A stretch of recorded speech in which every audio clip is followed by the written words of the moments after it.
Welcome to our YouTube channel dedicated to embedded electronics. Open Programming. Bienvenue sur notre chaîne YouTube dédiée à l'électronique embarquée. Les amis, c'est grâce à vous que cette chaîne existe et continue d'exister. S'il vous plaît, abonnez-vous, aimez nos vidéos et partagez la chaîne. Bonjour à tous. Aujourd'hui, dans cette vidéo, nous allons découvrir comment allumer une lampe à distance à l'aide d'une télécommande et d'un récepteur infrarouge versus 1838B. Cette technique simple et pratique peut être utilisée pour automatiser l'éclairage de votre maison ou de votre bureau. Nous allons passer en revue les différentes étapes pour mettre en place ce système, et à la fin de la vidéo, vous pourrez contrôler votre lampe avec une télécommande à distance. Une télécommande infrarouge est un dispositif qui envoie des signaux à un récepteur infrarouge, tel que le Versus 1838B, à l'aide d'une lumière invisible à l'œil nu appelée infrarouge. Lorsqu'un bouton de la télécommande est pressé, elle envoie un signal infrarouge à une fréquence spécifique qui est captée par le récepteur infrarouge Versus 1838B. Le récepteur Versus 1838B est conçu pour détecter les signaux infrarouges et les transformer en signaux électriques compréhensibles pour les microcontrôleurs. Il comporte une photodiode qui détecte la lumière infrarouge et un circuit de démodulation qui traduit le signal infrarouge en une forme d'onde électrique. Le récepteur traite ensuite le signal électrique pour extraire les données envoyées par la télécommande, telles que le code de la touche appuyée. Une fois que le récepteur infrarouge a capté le signal de la télécommande, le microcontrôleur connecté au récepteur peut interpréter les données et les utiliser pour commander des dispositifs tels que des relais, des LED ou des lampes. C'est ainsi que fonctionne un système de commande infrarouge pour allumer une lampe à distance. Merci de m'avoir suivi.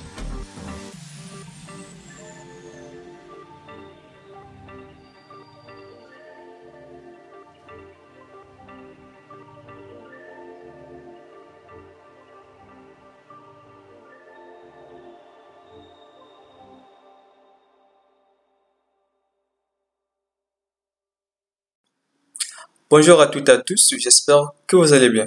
Dans cette vidéo sur la programmation Arduino, on va donc apprendre comment contrôler l'allumage et l'extinction de nos LED en utilisant donc une télécommande et un récepteur infrarouge, donc comme vous avez su le voir dans la séquence vidéo.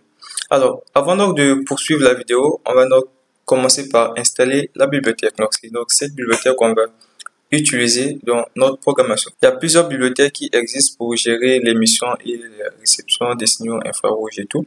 Mais pour cette vidéo, c'est cette bibliothèque que nous allons utiliser. Alors, pour l'installer, on va juste aller dans le gestionnaire de bibliothèque. On va donc écrire IR remonte ici dans la barre de recherche et retrouver donc cette bibliothèque. Donc, pour mon cas ici, c'est déjà installé. Donc, je l'ai déjà ouvert au préalable comme ça, juste parce que ça prend un certain temps pour s'ouvrir chez moi. Donc, une fois que vous retrouvez ça, vous cliquez sur installer qui s'affiche normalement ici et ça va donc s'installer. Donc, une fois que vous installez votre bibliothèque, ça va donc s'enregistrer donc dans le disque de votre ordinateur. Donc, pour ceux qui ne savent pas où retrouver le fichier, donc vous allez dans préférences. Donc, l'emplacement des carnets ici, c'est à ce niveau. Donc, chez moi, ça se trouve dans documents, dans Arduino. Puis dans Arduino, vous allez retrouver un fichier qu'on appelle library. Donc, c'est cela chez moi. Donc, chez moi, c'est dans le document. Quand je vais dans le document, ensuite, je clique sur Arduino. Bon, j'ai déjà cliqué. Et je vais retrouver un fichier qu'on appelle library. Lorsque je clique sur library, je retrouve toutes les bibliothèques que j'ai installées. Donc, la bibliothèque que je viens d'installer, que j'ai déjà installée, c'est IR-Remote, c'est ici. Et donc, si j'ai besoin d'ouvrir ces fichiers, comme c'est le cas ici, donc il y a des fichiers que je vais ouvrir. Je vais dans Source, il y a plusieurs fichiers. Je crois que ce sont ces fichiers que j'ai eu à ouvrir, IR aussi et IR remonte. Donc, une fois que vous installez la bibliothèque, sont quelque sorte ces fichiers que vous téléchargez. Donc, la bibliothèque vient avec plein d'exemples. Vous pouvez donc les ouvrir pour les tester. Alors, dans mon cas, j'ai eu à tester un des exemples ici, Simple Receiver. Je crois que c'est quelque part ici. Alors, c'est cet exemple que j'ai eu à tester pour me permettre un peu de comprendre comment ça marche et tout.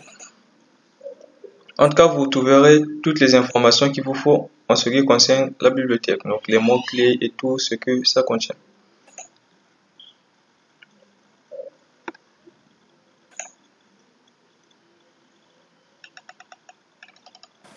Alors pour installer la bibliothèque, vu que je l'ai ouvert directement chez moi, alors pour ceux qui ne savent pas où ça se trouve, on va donc dans Croquis, inclure une bibliothèque et on clique sur gérer les bibliothèques. Vous allez donc revenir sur la petite fenêtre où j'étais et c'est là-bas donc que vous allez taper IR Remonte et installer votre bibliothèque.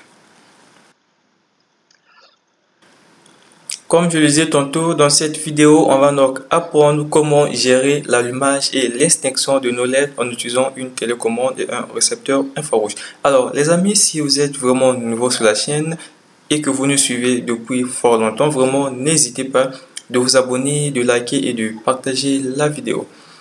Alors voici donc le récepteur que nous allons donc utiliser. Donc ici on a un récepteur qui est pris de façon isolée comme je l'ai utilisé dans la séquence vidéo, tout comme vous pouvez aussi le retrouver directement sur un circuit imprimé et tout. Mais dans tous les cas c'est le même récepteur, ça nous servira donc à la même chose. Donc pour mon cas j'utilise donc le VS1838B, c'est le récepteur que je possède. Donc ce récepteur va donc nous permettre de recevoir des signaux infrarouges à une fréquence de 38 kHz. Donc cette fréquence là aussi ça correspond à la fréquence standard de la plupart des télécommandes. Donc à l'intérieur de notre récepteur VS1838B, on a donc un récepteur infrarouge à l'intérieur, un circuit amplificateur, un circuit de démodulation à l'intérieur. Donc toutes ces informations, vous pouvez retrouver ça dans sa fiche technique. Donc je n'ai pas trop voulu aller en détail dans ça pour éviter de tirer en long la vidéo et tout. Et donc en retrouvant la fiche technique, vous allez retrouver la fréquence qui est de 38 kHz, donc circuit de démodulation et tout, dans le cas toutes les informations qu'il vous faut pour comprendre un peu comment ça marche, toutes les caractéristiques en tout cas de notre récepteur, vous allez retrouver ça dans la fiche technique. Donc c'est différent des récepteurs infrarouges que j'ai eu à mettre ici. Donc ce récepteur reçoit donc un signal infrarouge. Donc lorsqu'il reçoit un signal infrarouge, il laisse passer du courant. Mais par contre, pour notre récepteur, le signal reçu doit avoir une fréquence bien précise et qui correspond donc à sa fréquence de fonctionnement. Donc une fois que le signal sera reçu, donc le signal sera amplifié, décodé et tout, et à la fin sera donc converti donc en signal électrique, en un signal électrique que le microcontrôleur va donc comprendre et qu'on va donc utiliser pour exécuter des actions. Donc pour le chemin de montage, pour ceux qui ont un récepteur isolé comme dans mon cas, donc on doit donc reconnaître les différents pins. Donc on a 3 pins, donc on a le VCC, le GND et la broche out. Donc le VCC ici, ça fonctionne donc en 5 volts. Donc le VCC, on va le connecter au 5 volts. Le GND, on le connecte au GND. Et le out ici qui va donc nous permettre de recueillir le signal, on va le connecter au pin numéro 2. Donc ici je suis sur l'Arduino Uno. Dans ma vidéo j'ai eu à mettre la carte méga, mais dans tous les cas c'est la broche numéro 2 que j'ai donc à utiliser. Et aussi en passant ce qui concerne donc la connexion des LED et tout, donc je n'ai pas fait de chemin de montage parce que je suppose que vous savez le faire vu qu'il y a plein de vidéos que j'ai eu à faire pour expliquer comment connecter les LED, des relais et tout. Donc pour ceux qui ne savent pas encore le faire, je vous laisse donc les vidéos dans la description pour suivre et pour vous retrouver. Donc la distance ici de détection et tout, ça dépend donc du type de récepteur qu'on a. Donc toutes ces informations, vous allez retrouver ça au niveau donc de la fiche technique. On va donc s'intéresser à la programmation. Ce sont ces deux fichiers que je vais vous présenter et à côté ce sont donc des fichiers de la bibliothèque. Donc vous pouvez les retrouver en allant donc dans le dossier où vous avez donc eu à installer votre bibliothèque, donc où les fichiers de la bibliothèque se trouvent. Donc vous allez dans source ici à ce niveau. Dans source, vous descendez tout en bas, donc ce sont ces deux bibliothèques que j'ai ouvertes, IR Remonte et IR Receive, ces deux fichiers plutôt. Donc la bibliothèque ici, ça nous permet à la fois d'envoyer les signaux infrarouges et de recevoir les signaux infrarouges. Donc on peut envoyer des signaux infrarouges à une fréquence donnée, tout comme aussi les recevoir. Donc la bibliothèque comprend donc plusieurs protocoles, ça peut décoder plusieurs protocoles ici. Donc on a Decode, Daemon, JVC et bien d'autres. Donc tout ça c'est dans la programmation qu'on va spécifier cela si on veut activer un protocole précis et tout. Et si on n'active rien, par conséquent, tous les protocoles seront donc activés. Donc tout ça, on verra comment utiliser ça. Et ici on a le fichier IR Receive ici qui comprend donc des fonctionnalités, des fonctions et tout qu'on va donc utiliser pour traiter les informations reçues. Donc revenons donc à notre programme. Donc ce programme ici que j'ai nommé test va donc nous permettre de connaître, d'obtenir les informations de notre télécommande. Donc notre télécommande, comme nous avons la télécommande, on ne sait pas à quelle quel signal correspond par exemple au bouton 1, 2, 3, ainsi de suite. Donc pour connaître donc ces informations, on va donc utiliser ce code. Donc vous remarquez ici, avant donc d'inclure la bibliothèque, j'ai commencé à spécifier le protocole. C'est ce protocole que je vais utiliser. Donc c'est ce qui est écrit dans la programmation. Je crois que c'est écrit quelque part ici.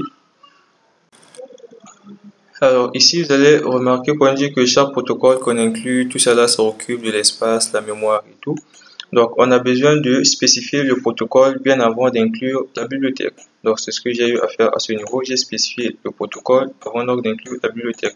Donc si je ne mets pas de protocole, c'est tous les protocoles qui seront activés par défaut. Donc on va tester ça après pour voir la différence. Donc pour l'instant, on spécifie le protocole qu'on va utiliser. On ajoute donc la bibliothèque et on va donc définir le pin auquel est connecté notre récepteur. Donc chez moi, je l'ai connecté au pin 2. Donc je vais aussi choisir le pin 2 parce que dans les exemples de code que j'ai eu à voir de la bibliothèque, pour la réception, c'est le pin 2 qui était utilisé. Raison pour laquelle j'ai donc eu à l'utiliser.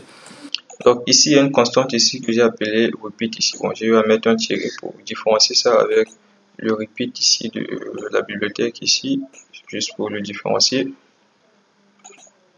Donc j'ai mis ça à 1. Donc si j'ai eu à mettre 1, c'est parce que j'ai eu à faire des tests et j'ai remarqué que lorsque je fais un appui maintenu, donc la valeur du flag correspondant est 1. Et lorsque je relâche et que j'appuie juste une seule fois, c'est 0 que j'obtiens. Donc c'est le pourquoi que j'ai eu à mettre 1 ici. Donc vous pouvez faire des tests, je vous indiquerai comment j'ai eu à obtenir ces valeurs. Vous pouvez faire des tests et tout pour vous en rendre compte par vous-même. Donc ici on va donc initialiser le moniteur série. Et donc, en ce qui concerne maintenant notre récepteur, on va donc commencer par définir le pin qu'on va utiliser. Donc ici, vous allez remarquer que j'utilise l'objet ici, IR aussi ici. Donc sans pourtant le définir quelque part, c'est parce que ça a déjà été défini dans la bibliothèque. Si vous remarquez ici, l'instance avait déjà été créée ici. Donc c'est cette instance-là que j'utilise. Donc je n'ai plus besoin de le redéfinir à ce niveau. Si je le redéfinis à ce niveau, ça va me générer une erreur. On va me dire qu'il y a un conflit, tout ça. Donc voilà un peu l'origine d'où ça vient, c'est déjà implémenté dans la programmation. Donc je l'utilise à la fonction setReceivePin ici qui prend en compte le pin qu'on utilise comme réception, donc le pin auquel on va recevoir le signal.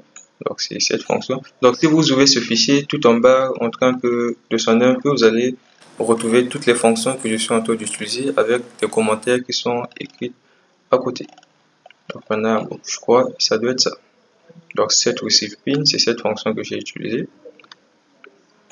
Donc on définit le pin et ensuite on va donc cliquer sur Start pour lancer le tout. Donc pour démarrer donc le processus, on va cliquer sur Start. Et cette fonction ici qui prend en paramètre l'objet ou un pointeur sur l'objet serial ici, ça va donc nous permettre d'afficher les informations dans le moniteur série. Donc à ce niveau, ce sont les protocoles qui sont activés, qui seront donc affichés dans le moniteur série. Donc un println ici, c'est juste pour faire un saut de ligne. Alors dans la road loop ici, la première des choses que j'ai à faire ici, c'est la condition if qui va donc nous permettre d'afficher les informations si les informations sont en attente d'être décodées. Donc c'est ce que je vais mettre ici. Décode ici, ça renvoie true ou false. Donc true s'il y a des données pour être décodées. Au cas contraire, ça renvoie false. Alors cette ligne ici va donc nous permettre de vérifier s'il y a des potentiels bruits ou s'il y a un appui qui est maintenu. Donc pour ça, qu'est-ce qu'on va faire? On va donc vérifier le protocole ici. Si est receive, on va donc aller jusqu'à protocole ici pour vérifier donc si ça nous renvoie inconnu. Ou encore si on a eu à maintenir sur le bouton. Donc c'est flag ici que j'ai eu à remarquer lorsque je fais des tests. Flag ici, ça renvoie soit 0 ou 1. Donc ça renvoie 0 lorsqu'on ne maintient pas le bouton et ça renvoie 1 si l'appui est maintenu. Donc dans mon programme ici, je ne veux pas qu'on puisse maintenir le bouton. C'est parce que si on maintient le bouton, la lettre se mettra à clignoter, ce que je ne souhaite pas.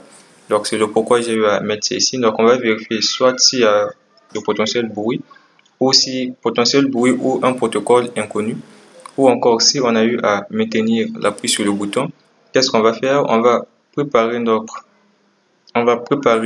récepteur pour une nouvelle réception. Donc on va préparer le pin à recevoir de nouveau les données et on va donc mettre fin à la fonction loop en faisant appel à l'instruction return qui va donc interrompre la fonction. Donc la fonction va s'arrêter carrément à ce niveau.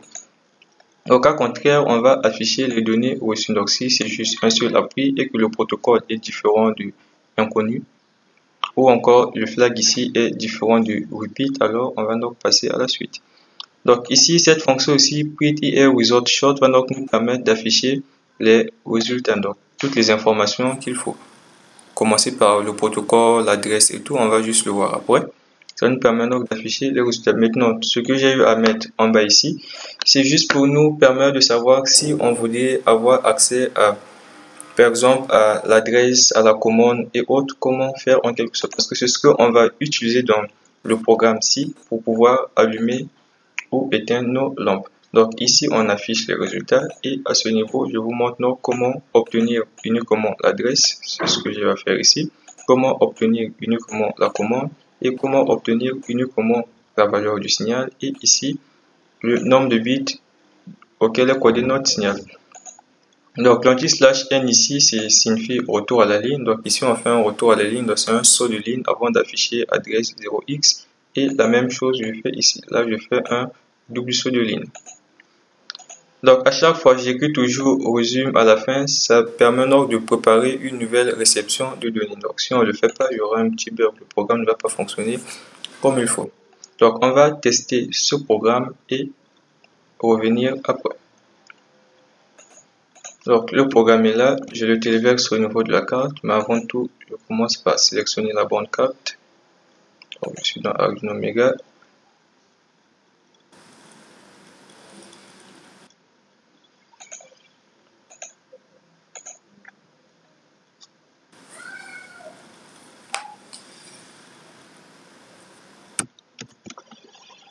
Alors le programme s'est bien téléversé. Je ne suis pas en train d'utiliser un montage compliqué et tout. Donc le montage que je vais tester ici, c'est ce montage ici. Le montage que vous voyez à ce niveau, c'est ce montage que je suis en train d'utiliser. Donc je n'ai encore rien connecté, ni LED, ni quoi que ce soit, uniquement que ce montage.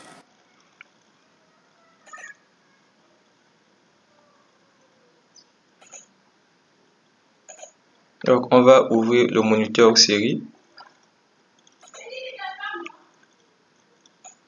Alors à ce niveau, vous allez remarquer ce sont donc les protocoles utilisés qui se sont affichés. Bon, il a eu à l'afficher en double. Je peux juste fermer et ouvrir. Donc voilà, ce sont les protocoles qui sont donc activés. Donc c'est ce qu'on a eu à mettre à ce niveau. Des codes NEC. Donc NEC ici, ça inclut aussi ces protocoles. Tout ça, c'est indiqué dans la bibliothèque. Alors ici, par exemple, je vais essayer d'appuyer sur un des boutons de la télécommande. Donc, vous pouvez utiliser n'importe quelle télécommande que vous avez. Tant que le protocole correspond aux protocoles qui sont affichés, vous aurez donc les informations qui vont apparaître. Au cas contraire, rien ne se passera. Donc, par exemple, ici, j'ai appuyé sur un bouton. Donc, ici, on voit bien le protocole qui a été utilisé, le protocole NEC. Donc, ici, on a l'adresse de notre commande, télécommande qui est donc 0. Donc, c'est en hexadécimal, d'où la position du 0x devant, qui est 0. La commande ici, c'est 0x9, toujours en hexadécimal. Et la valeur du signal ici, toujours aussi en hexadécimal et est codée en 32 bits. Donc la valeur du signal, c'est ce qui est là, en hexadécimal, codé sous 32 bits.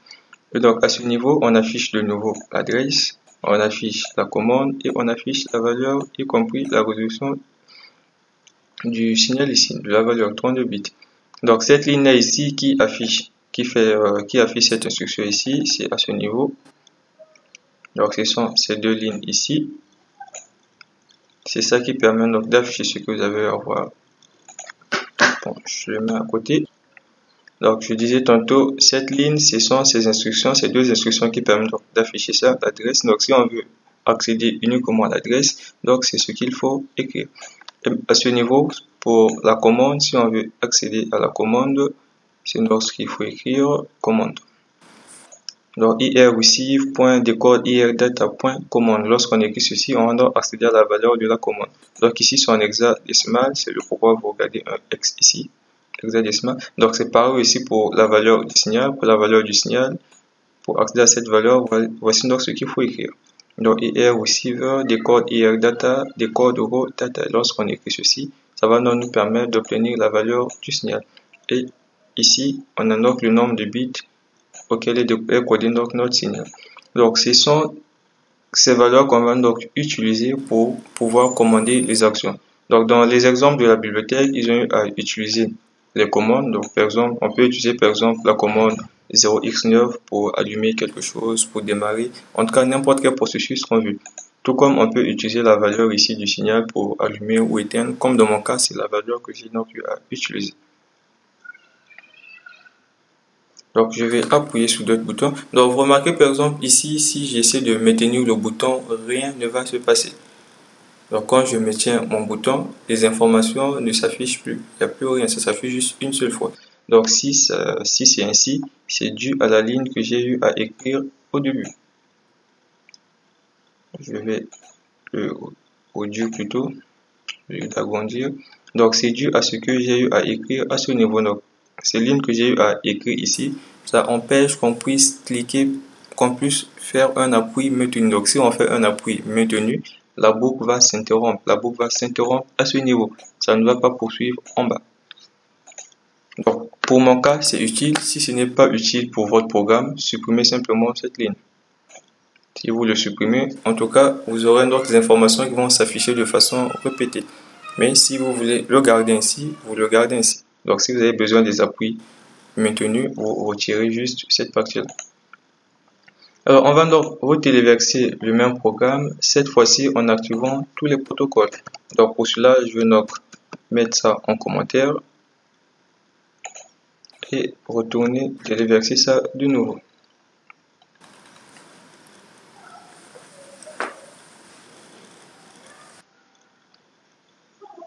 Alors, le programme s'est téléversé avec succès. Je ferme puis je ouvre de nouveau. Donc ici, ce sont les protocoles qui sont activés. Donc là, c'est tous les protocoles de la bibliothèque qui sont activés. Il y en a vraiment plusieurs. Donc c'est parce que je n'ai pas eu à préciser le protocole à utiliser. Par défaut, tous les protocoles sont activés. Donc lorsque je vais cliquer, ça doit détecter le protocole de façon automatique. Donc par exemple là, c'est le protocole NEC qui a été utilisé. Donc j'ai encore un autre type de télécommande pour les ventilateurs et tout. Alors là, comme vous remarquez, c'est un autre protocole qui a été utilisé. Voici le protocole qui a été utilisé. C'est là le protocole. Donc ici, les données sont plutôt codées en 11 bits et la valeur du signal est à ce niveau. Donc voilà un peu. Donc si vous ne mettez pas le protocole à utiliser, activez aucun protocole, prenez votre télécommande, appuyez et regardez donc les informations qui s'affichent. Ça vous donnera donc, ça vous indiquera le type de protocole que vous avez utilisé. Et si vous voulez utiliser une fois que vous aurez donc sur le protocole de votre télécommande, et vous pouvez donc spécifier dans votre programmation à utiliser un protocole bien précis. Alors voilà donc en ce qui concerne cette première partie. Donc j'espère que vous avez compris cela. Et donc si vous avez bien saisi cela, la suite sera très facile. Donc pour la suite, c'est toujours le même protocole que je vais garder. Je vais garder le protocole de code NEC. Donc ce que je vais ajouter ici, ce sont des pins auxquels sont connectés mes LED. Donc pour les LED, j'ai connecté ça aux pins 2, 3, 4 et 6. Donc c'est plutôt 3, 4, 5 et 6. Donc je n'ai pas eu à faire du chemin de montage parce que je suppose qu'avec autant de vidéos que j'ai eu à faire, vous devez forcément maîtriser comment connecter une LED sur une carte Arduino. Donc d'où le pourquoi j'ai pas fait ça. Et ce que j'ai donc aussi eu à ajouter, ce sont les commandes. Donc les commandes ici, moi j'ai préféré mettre les signaux. Donc comment j'ai fait pour obtenir ça? En partant même de mon programme test, quand j'appuie sur un bouton, j'appuie par exemple sur le bouton 1, on voit la commande qui s'affiche ici. Donc la valeur du signal, donc vous pouvez aussi le prendre à ce niveau. Donc quand j'appuie sur le bouton 1, c'est ce signal qui s'affiche, c'est ce que j'ai eu à prendre. J'appuie par exemple sur le bouton 2, on voit qu'il y a un autre signal qui s'affiche. Donc je choisis les signaux que je veux, les valeurs des signaux que je veux. Donc j'appuie sur la télécommande, ensuite je choisis la valeur qu'il me faut et je prends. Donc si vous voulez, vous pouvez aussi passer avec des commandes, soit utiliser les valeurs du signal ou passer aux commandes. En tout cas, cela ne dépend que de vous. Donc pour ma part, c'est ce que j'ai donc eu à prendre. Donc vous aussi de votre côté, faites de même. Prenez votre télécommande, appuyez sur les boutons et tout, et remplacez les valeurs que j'ai eu à mettre ici par des valeurs de votre télécommande. Donc tout ça, c'est à remplacer par les valeurs de votre télécommande. Donc ici, CMD, j'ai initialisé à 0. C'est à 0, je pouvais l'initialiser comme je voulais. Bon, je l'ai initialisé à 0. Donc, vu le type de données que je vais apprendre ici, je pense que ça ne prend pas de type négatif. Bon, j'aurais pu prendre un int et tout, c'était pas utile. Donc, je l'ai initialisé à 0. Et ici, ce sont donc des variables qui vont donc nous permettre de changer l'état de nos lampes. Donc, état 1, état 2, état 3. Donc, les lampes sont par défaut initialisées à l'état fausse, donc éteinte. Donc, à ce niveau, rien ne change. Tout ça, rien ne change. Tout ce qui s'ajoute, ce sont donc nos pins qu'on va définir comme étant des sorties. Donc, c'est la même chose dans la fonction void_loop aussi. Absolument pas grand chose ne va changer. Donc, cette ligne, c'est identique à la ligne à ce niveau. Tout reste identique. J'ai uniquement besoin donc la valeur du signal. Je vais donc utiliser cette instruction qui va donc me permettre d'obtenir la valeur du signal. Et le tout sera donc stocké dans la variable que j'ai eu à déclarer. Donc ici, j'affiche ça juste pour me rassurer. Au cas où, par exemple, j'appuie sur un bouton, la lampe ne s'allume pas, juste pour me rassurer que la donnée a bien été reçue, mais que ça ne correspond pas aux données attendues. C'est ce qui se fera à ce niveau. Donc, ça va nous afficher les informations du moniteur série. Et resume ici va donc nous permettre à préparer la nouvelle réception. Et à ce niveau, c'est un ensemble donc du if et else if qui va donc nous permettre de mettre à jour nos LED. Donc, si par exemple la valeur de la variable CMD correspond donc à la constante qu'on a eu à définir dès le début, donc à ce niveau, la valeur du signal ici, par exemple, si ça correspond, ce qu'on va faire ici, c'est qu'on va inverser l'état de lecture, enfin on va inverser l'état de la variable état. Donc si état était égal à 1, état sera maintenant égal à 0. Et si état était égal à 0, état passera à 1. Donc les valeurs vont basculer entre 0 et 1. Et on met donc à jour le pin. Ainsi de suite, c'est ce qui se fait à ce niveau, jusqu'à nos 4 LED. Alors voilà donc en ce qui concerne le programme. J'espère que cela vous a été utile. On va le téléverser et faire quelques tests avant. Alors voici donc le programme. Je vais le téléverser. Donc je répète que si vous utilisez un autre protocole, il vous suffit juste de retirer ça. Soit vous utilisez ce protocole si votre télécommande utilise le même protocole que le mien, ou au cas contraire, vous activez tous les protocoles en mettant cette ligne en commentaire ou simplement en supprimant la ligne. Ou encore, vous pouvez remplacer cela par le protocole que vous souhaitez activer. Donc là, lorsque j'ouvre le moniteur série, bon, c'est parce que j'ai pu le fermer, je vais ouvrir ça de nouveau. Donc c'est le protocole qu'on a eu à activer. Et donc lorsqu'on va cliquer, ce sont donc les informations qui vont s'afficher. Donc si on fait un appui maintenu, rien ne se passe. Mais à côté, vous remarquez par exemple, on a écrit first, ça veut dire qu'on a eu à cliquer ça pour la première fois. Mais lorsqu'on fait un appui maintenu, normalement c'est un repeat qui se passe à ce niveau. Donc c'est ce programme-ci que j'ai donc eu à utiliser. Donc n'oubliez pas d'ajouter des LED et tout, et d'appuyer sur les touches correspondantes. Vos lampes vont s'allumer comme il faut. Alors, avant donc que je puisse terminer la vidéo, je vais juste supprimer cette ligne, juste pour vous montrer un peu ce que je suis en train de dire. J'enlève par exemple cette partie, j'enregistre, donc je téléverse de nouveau le code.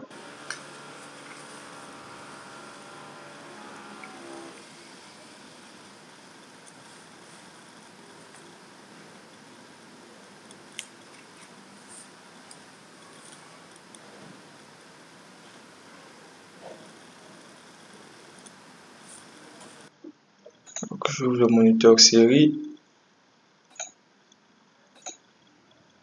Donc là, j'avais activé tous les protocoles. Alors là, vous allez remarquer que lorsque j'appuie sur le bouton, lorsque l'appui est maintenu, donc il y a un repeat qui s'affiche à ce niveau, repeat.